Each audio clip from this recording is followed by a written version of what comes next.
అందరూ మంత్రం చెప్పండి. హరే కృష్ణ హరే కృష్ణ హరే కృష్ణ హరే కృష్ణ కృష్ణ కృష్ణ కృష్ణ కృష్ణ హరే హరే హరే హరే హరే రామ హరే రామ హరే రామ హరే రామ రామ రామ రామ రామ హరే హరే. హరే హరే. ఐదుగురు కదా.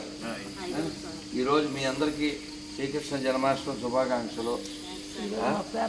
పది పది అమ్మ నన్ను ఏం పేరు అమ్మ నువ్వు ప్రసాద్ తీసుకున్నాను డబ్బులు.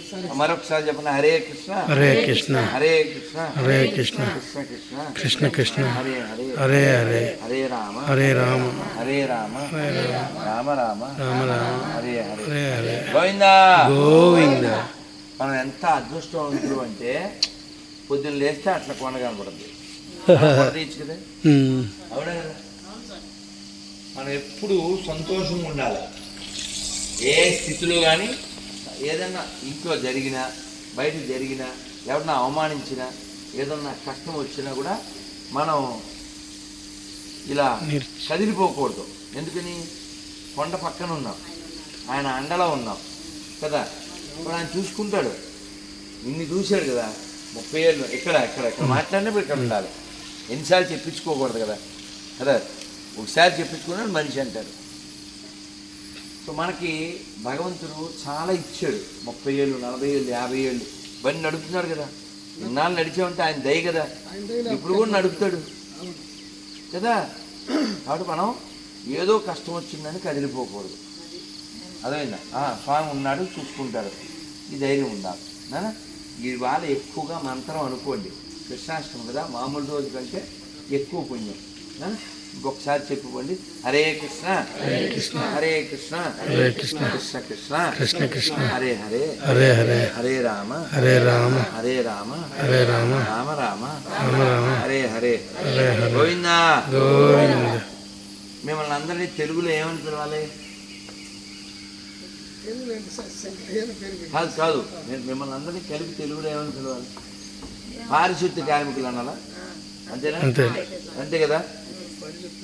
పారిశుద్ధ్య కార్మికులు అంతే. ఎందుకు అనాలంటే నేనేం చెప్పబోతున్నా అంటే ఇప్పుడు సొసైటీలో చాలామంది ఇలా బండి మీదో కారు మీదో తిరుగుతున్నారు, వాళ్ళ పనులు చేసుకుంటున్నారంటే ప్రధాన కారణం ఎవరో తెలుసా? వీళ్ళే. వీళ్ళు లేరు అనుకో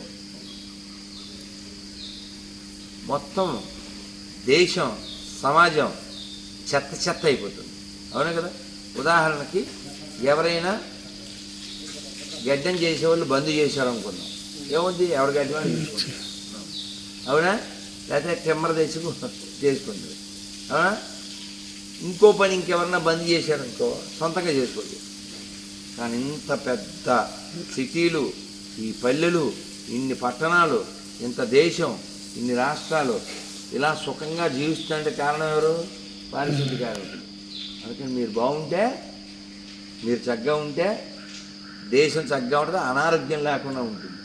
కాబట్టి నేను ఇక్కడ ఈ వీడియో చూసే వాళ్ళకి చెప్పేది ఏమిటంటే ఎప్పుడైనా వీళ్ళు కనపడ్డప్పుడు కాస్త వాళ్ళకు ఉత్సాహం కలిగేలాగా, వాళ్ళకి ప్రోత్సాహం కలిగేలాగా కొంత మనం బహుమానమో, లేదు ఒక ఆహార పదార్థమో, లేదు ఓ మంచి మాటో, కాస్త డబ్బులో మనం ఇవ్వగలిగితే సమాజంలో వాళ్ళే ప్రధానమనే విషయం మనం గుర్తిస్తే వాళ్ళు ఆనందంగా ఉంటారు.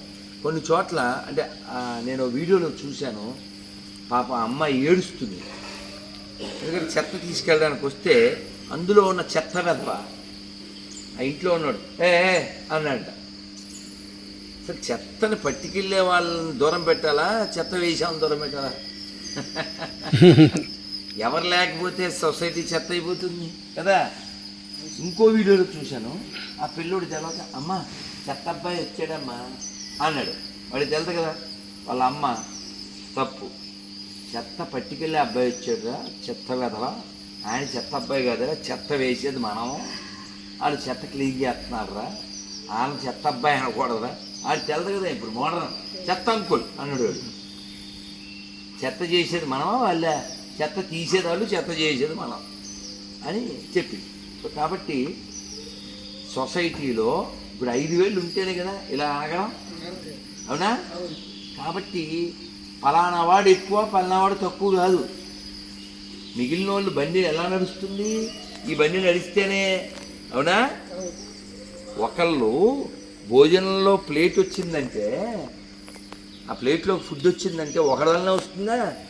నూనె కావాలా, కూరగాయలు కావాలా, పెరుగు కావాలా, స్వీట్లకి పంచదార బెల్లం కావాలా, అన్నీ ఒకరి దగ్గర నుంచి వచ్చినాయా? పండించేవాడు ఒకడు, తయారు చేసేవాడు ఒకడు, సప్లై చేసేవాడు ఒకడు, అమ్మేవాడు ఒకడు, వండేవాడు ఒకడు, అందరు కలిస్తే ప్లేట్లోకి వచ్చింది కదా. కాబట్టి సమాజంలో అందరూ భాగమే. ఒకడు ఎక్కువ ఒకడు తక్కువ అంటే అది రోగమే, అందరూ కలిసి ఉంటే అది యోగమే. భారత్ మాతాకి హరే కృష్ణ. హరే కృష్ణ తల్లి తల్లి తల్లి.